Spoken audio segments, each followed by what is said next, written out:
We don't need more distractions. We don't need more noise.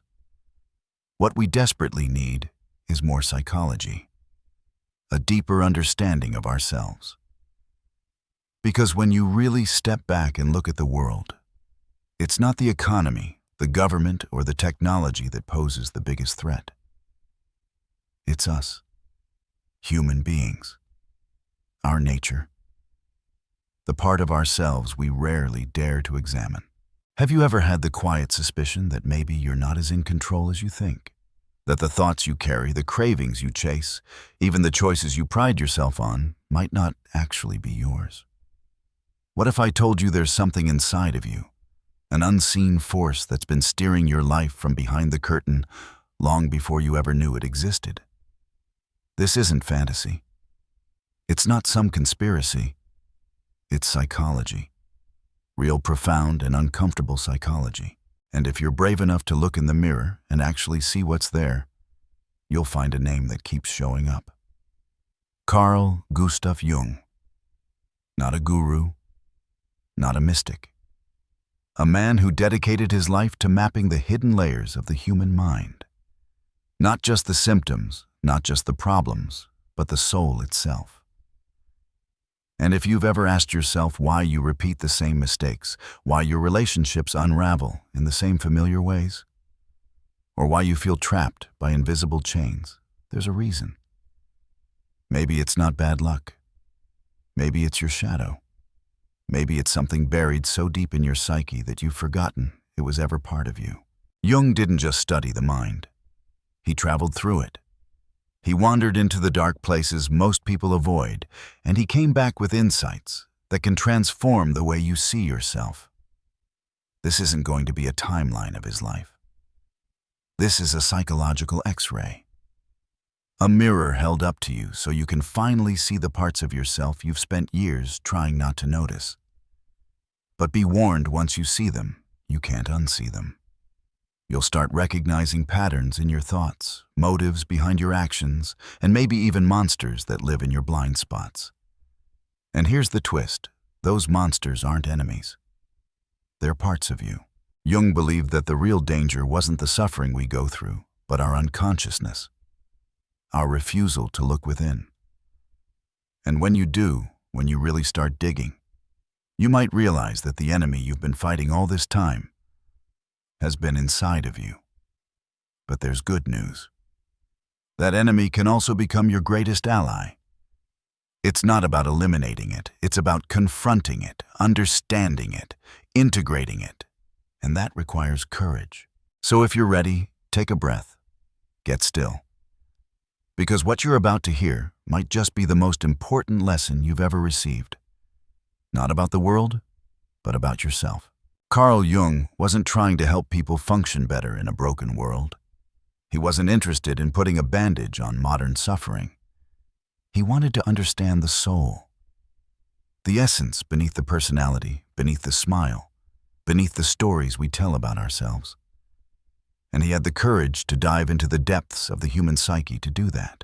He was born in Switzerland in 1875, surrounded by religious imagery and old-world rituals. From a young age, he sensed that life held something deeper than what could be captured in words. It's no surprise he became Freud's most brilliant student. But what's more important is that he also became Freud's greatest challenger. Freud saw human behavior through the lens of repressed desire, especially sexual desire. Jung saw something else, something broader, older, more symbolic. He didn't just look at the individual.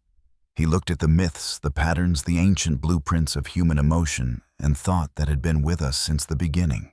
Where Freud saw the past, Jung saw the collective past, the inherited psychological history of humanity. And that's where the two men parted ways. Jung didn't just want to help people cope. He wanted to reconnect them with their essence, what he saw as the deep dynamic system of the psyche. A system full of opposites, light and darkness, masculine and feminine chaos and order. And to him, suffering wasn't something to be erased. It was a message, a wake-up call. So Jung built a new path. Not to fix people, not to cure them, but to show them how to become whole. He called it analytical psychology, a way of seeing the self not as something broken, but as something fragmented. A puzzle that could be put back together not by suppressing pain, but by listening to it, understanding it, letting it guide you back to parts of yourself you've lost along the way. To Jung, the true enemy wasn't fear or sadness or even madness. The true enemy was unconsciousness. And when you look around today at the anxiety, the depression, the addictions, the emptiness, you can't seem to fill it becomes clear. This isn't just a psychological crisis, it's a spiritual one. And Jung saw it coming. Because modern society teaches us to suppress our emotion, to chase pleasure to avoid silence. But Jung offered something completely different. He offered truth. Raw, uncomfortable, liberating truth. And one of the most powerful truths he revealed was, this, your mind, isn't just yours. There is a layer of your psyche that belongs not to you, but to all of us. A shared space that holds the memories, the patterns, and the forces that shaped our ancestors and still shape you right now. He called this the collective unconscious. And once you understand what that is, everything starts to make more sense. Most of us grow up thinking that our thoughts, our feelings, our fears, they're uniquely ours. That everything inside our mind is shaped by our upbringing, our culture, our past experiences. But Jung shattered that illusion. He revealed something far more profound, that there's a deeper layer to your mind. One that doesn't begin with your birth and doesn't end with your death. A layer that belongs to all of humanity. A layer you carry whether you know it or not. He called it the collective unconscious. Picture your mind as an island. Everything you've lived, your memories, your traumas, your hopes, your regrets, sits on that island. But beneath it, hidden under the surface, is a vast, dark ocean. And that ocean is not just yours. It belongs to every human who has ever lived. It holds the same symbols, the same patterns, the same ancient stories that have echoed through generations. These aren't bedtime tales. These are the blueprints of the soul. That's why civilizations that never met created myths that look eerily alike. That's why we see heroes on journeys, wise mentors, forbidden temptations, dragons to slay, and homecomings to celebrate. These recurring patterns aren't coincidence. They're not just stories. They're reflections of the internal architecture of every human mind. Jung believed that behind every major behavior, behind every emotional wave is an archetype, a kind of universal character or storyline that we're born with. When you fear being abandoned, you're tapping into something ancestral. When you crave meaning, when you search for love, or long to overcome something inside you, you're not inventing those feelings. You're echoing a journey that humanity has walked thousands of times before. And this is why it matters. Because the collective unconscious doesn't stop just because you ignore it. It doesn't disappear when you pretend it's not real. It keeps showing up in your relationships, your habits, your self-sabotage until you finally stop and ask, wait, what's really driving me? You might think you're making independent decisions. But if you're unaware of these deeper forces, you're not truly in control. You're being directed by scripts you never wrote, by fears you never named, by energies you never examined. So what exactly is living down there in the dark ocean of your unconscious? What are these invisible patterns that keep hijacking your life? Jung gave them a name: archetypes. Think of archetypes as the original forms templates of human experience that live inside you, shaping the way you think, feel, dream, and behave. They're not made up. They're inherited, hardwired into the human psyche. And of all the archetypes Jung identified, there's one that's more overlooked, more misunderstood, and more dangerous than any other: the shadow. It's not just some scary term. It's real. It's alive. It's the part of you that you've spent years trying to bury. And the more you deny it, the more power it has over you. Have you ever done something impulsively, snapped at someone, lied? sabotaged a relationship, and then later asked yourself, why did I do that? That was your shadow. Have you ever felt envy, pride, resentment, but pushed it aside, pretending it wasn't there? That was your shadow too. Jung taught that every person has a dark side. Not evil, not monstrous, but a side filled with the parts of ourselves we're too ashamed to admit. The parts we've exiled. Your anger, your greed, your lust, your cruelty, your insecurity. The things you were told as a child not to feel. The parts you were punished for. The reactions you learned to suppress, to stay likable, to feel safe, to be loved. But here's the uncomfortable truth. What you suppress doesn't disappear. It festers. It grows stronger. It starts to leak out in subtle ways, in judgment, in resentment, in manipulation, in fear. It becomes the voice in your head that tells you you're not good enough. The hesitation right when things are about to go well. The urge to push love away when it finally shows up. That's your shadow steering your life from the dark. And the more you tell yourself you're a good person, the more dangerous your shadow becomes. Because when you refuse to see your own darkness, you project it. You start to see the worst parts of yourself in other people, blaming them, attacking them, distancing yourself. When deep down you're avoiding a confrontation with yourself. Jung put it plainly. Until you make the unconscious conscious, it will direct your life and you will call it fate. That means every self-sabotage, every toxic pattern, every time you accidentally blow up your own life, it's not fate. It's your shadow. But, and this is vital, the shadow isn't the enemy. It's a gateway. Yes, it's full of pain, but it's also full of power. Power that you can't access unless you stop running from it and start facing it. Because inside your shadow lives your untapped strength, your assertiveness, your honesty, your truth. And if you can integrate that, not reject it, not destroy it, but integrate it, you begin the most important journey of your life. The journey Jung called individuation. And this process isn't pretty.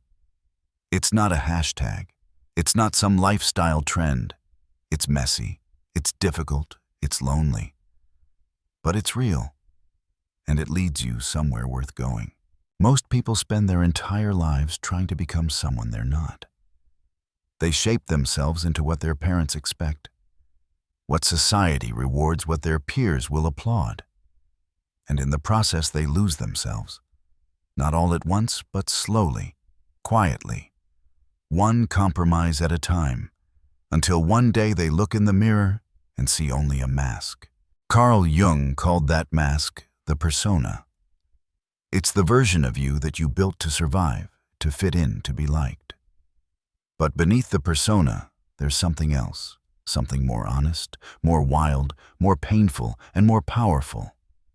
That's your true self. And the only way to find it is through the process of individuation. Individuation isn't self-improvement. It's not about becoming a better version of the mask. It's not about polishing your image, manifesting success, or pretending to be positive all the time. It's the opposite. It's about breaking down, breaking open, letting go of the lies you've believed about yourself so that you can finally meet the person you were meant to become. It's a collapse of the ego, of all the ideas you've clung to in order to feel safe. It's about facing everything you've denied. Your grief, your rage, your neediness, your shadow, and learning how to live with it instead of running from it. Individuation doesn't make you perfect, it makes you whole.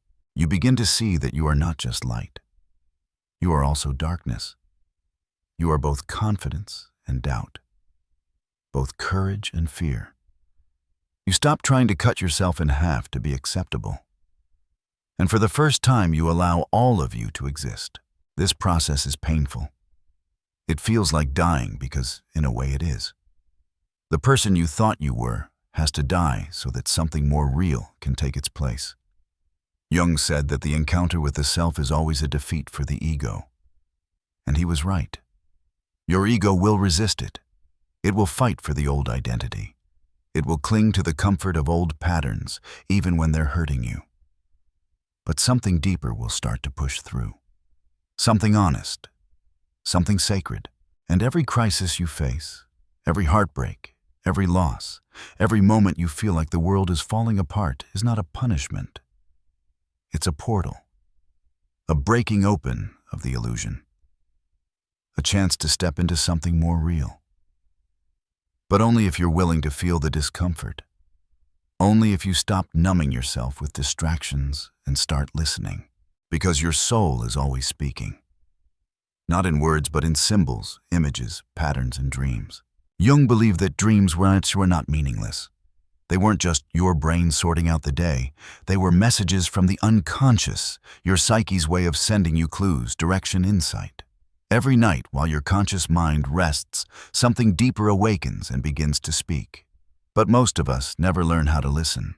When you have a dream where you're falling, it's not random. It might be your unconscious telling you that you've lost control. When your teeth fall out in a dream, it could symbolize a loss of power, a sense of vulnerability. When a snake appears, it might not be a warning. It could be transformation knocking. These are not accidents.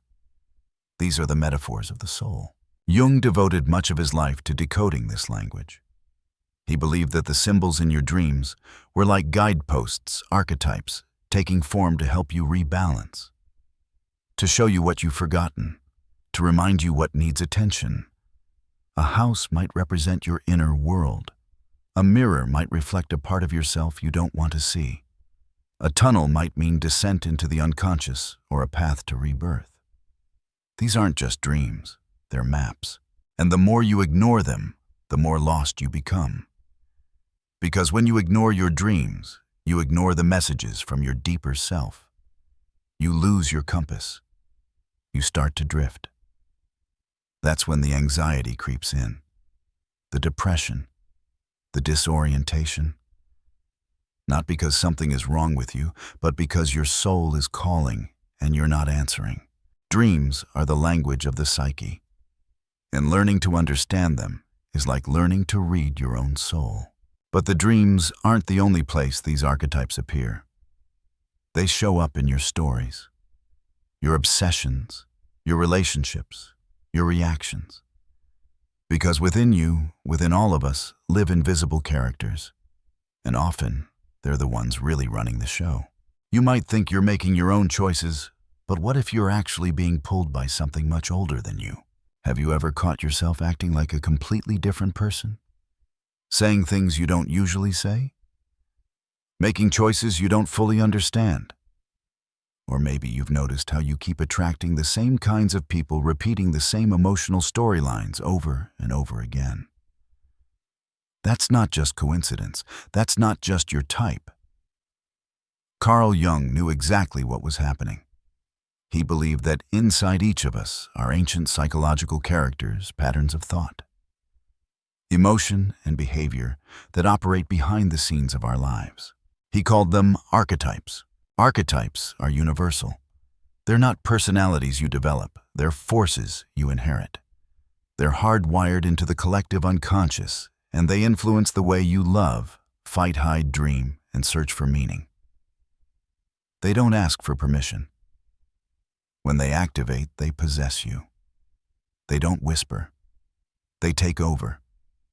They drive your reactions, your choices, your stories, and most of the time, you don't even notice.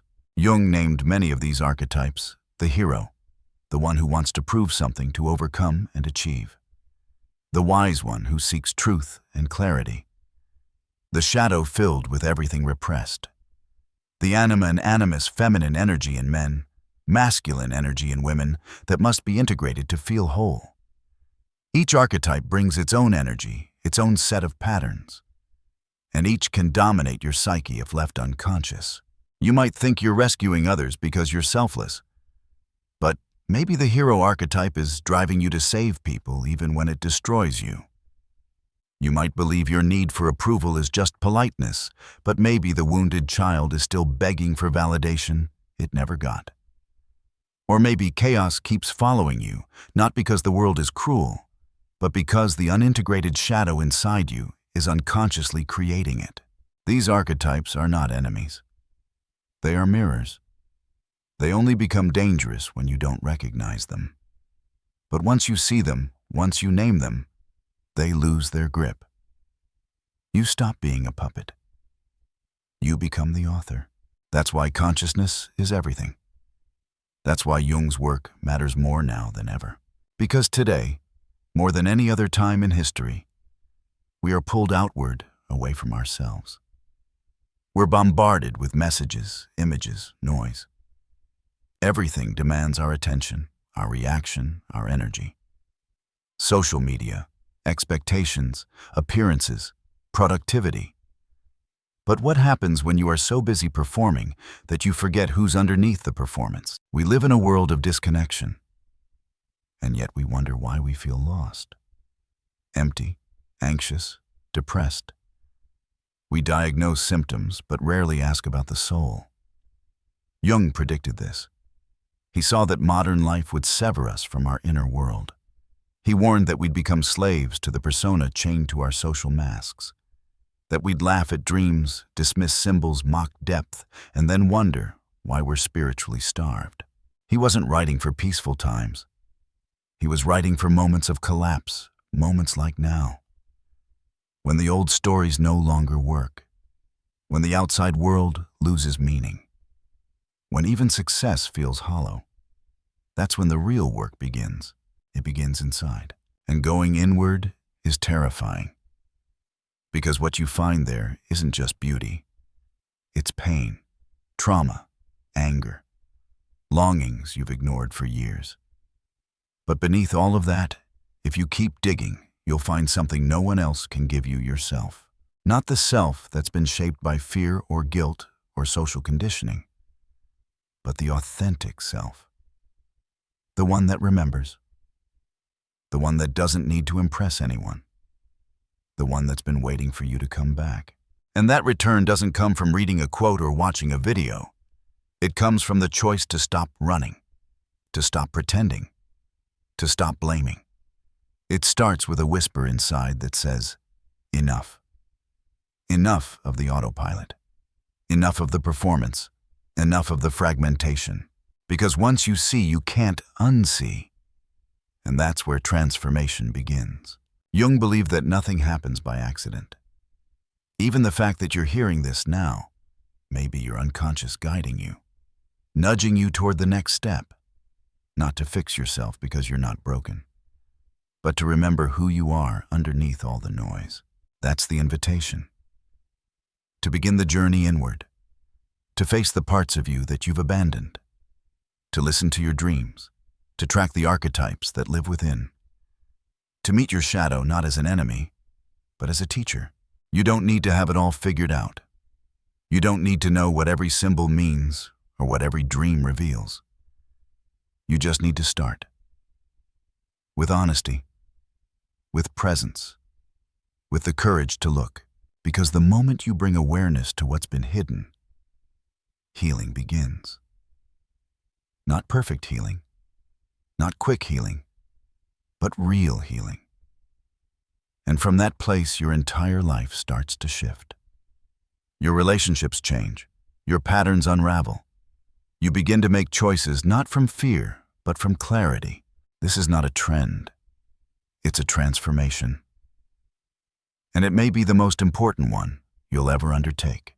So if any part of this stirred something in you, if something quiet inside you began to awaken, don't ignore it. Sit with it. Reflect on it. Write about it. Let it pull you deeper. You don't need to rush, but you do need to respond, because your soul is calling, and now you're listening.